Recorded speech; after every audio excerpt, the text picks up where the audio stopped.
और अब बात करेंगे भारत और न्यूजीलैंड की, जिसके बीच ऐतिहासिक मुक्त व्यापार समझौते पर 27 अप्रैल को हस्ताक्षर होंगे। एफटीए पर साइन होने से दोनों देशों के बीच न केवल व्यापार को रफ्तार मिलेगा बल्कि जो भारत को अपने निर्यात पर जीरो ड्यूटी के साथ बाजार है वो वहां तक पहुंच बनेगी। न्यूजीलैंड के 95% उत्पादों पर टैरिफ कम होंगे या फिर खत्म हो जाएंगे। इस खबर पर एक बार फिर चलते हैं। अमरीश हमारे साथ लगातार बने हुए हैं। अमरीश, बताएं जरा, इस एफटीए से जो भारत और न्यूजीलैंड के बीच होने वाला है कितना फायदा होगा?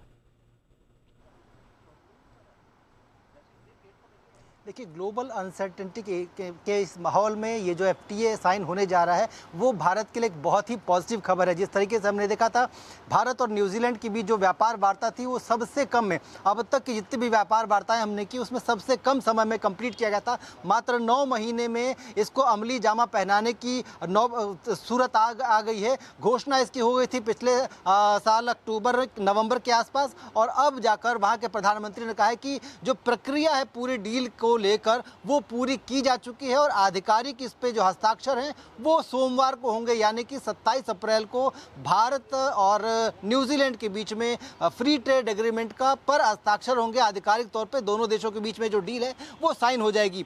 डील से जो फायदा होगा वो क्या है? सबसे बड़ा फायदा तो ये कि भारत का जो एक्सपोर्ट है, जितने भी तरह के प्रोडक्ट्स होते हैं, सारे प्रोडक्ट्स पर जो एक्सपोर्ट ड्यूटी है न्यूजीलैंड की तरफ से वो लगभग शून्य हो जाएगी, यानी कि 95% प्रोडक्ट ऐसे हैं जिन पे पूरी तरीके से जीरो ड्यूटी हो जाएगी। इसके अलावा 5% जो प्रोडक्ट बचते हैं वो ऐसे हैं जिन पे ड्यूटी लगभग ना के बराबर होगी, तो वो उसको भी हम मान सकते हैं कि लगभग शून्य ही है।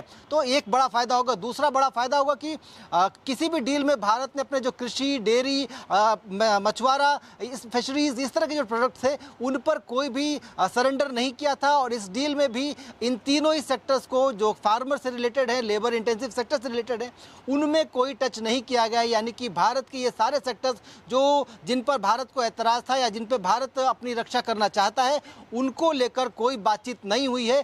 दोनों देशों के बीच में अभी तक जो सिस्टम चला आ रहा था उसके हिसाब से इन सारे जो एक्सपोर्ट आइटम्स हैं उनका ट्रेड चलता रहेगा। लेकिन भारत के लिए एक बहुत ही अच्छी खबर है कि सबसे कम समय में नेगोशिएट किया गया एफटीए अब अमली जामा पहनाने जा रहा है।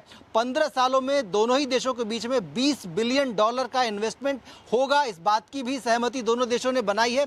इसके अलावा कई सारे ऐसे सेक्टर्स हैं जिसमें टेक्नोलॉजी का हस्तांतरण भी होगा, जिसमें डिफेंस स्ट्रेटजिक जो सेक्टर्स हैं वो होगा, इसके अलावा टेक्नोलॉजी होगी। भारत को न्यूजीलैंड से डेयरी से रिलेटेड कई सारी टेक्नोलॉजीज मिलेंगे, जिससे कि हमारे जो फार्मर्स हैं जो डेयरी से रिलेटेड हैं या फिर डेयरी प्रोसेसिंग से रिलेटेड हैं उनको ज़्यादा बेनिफिट होगा। और ये सारे जो इक्विपमेंट्स हैं, टेक्नोलॉजी होगी, उन पर कोई ड्यूटी भी नहीं लगेगी, ना ही कोई टेक्नोलॉजी ट्रांसफर का अलग से कोई चार्ज लगेगा। तो एक बड़ी जीत हम कह सकते हैं, एक बड़ी डील भारत के लिहाज से है और न्यूजीलैंड के लिहाज से भी ये डील काफी बेनिफिशियल है, क्योंकि दोनों देशों के लिहाज से काफी सकारात्मक ये डील रहेगी। Thank you so much Amrish, तमाम डिटेल्स के लिए आपका।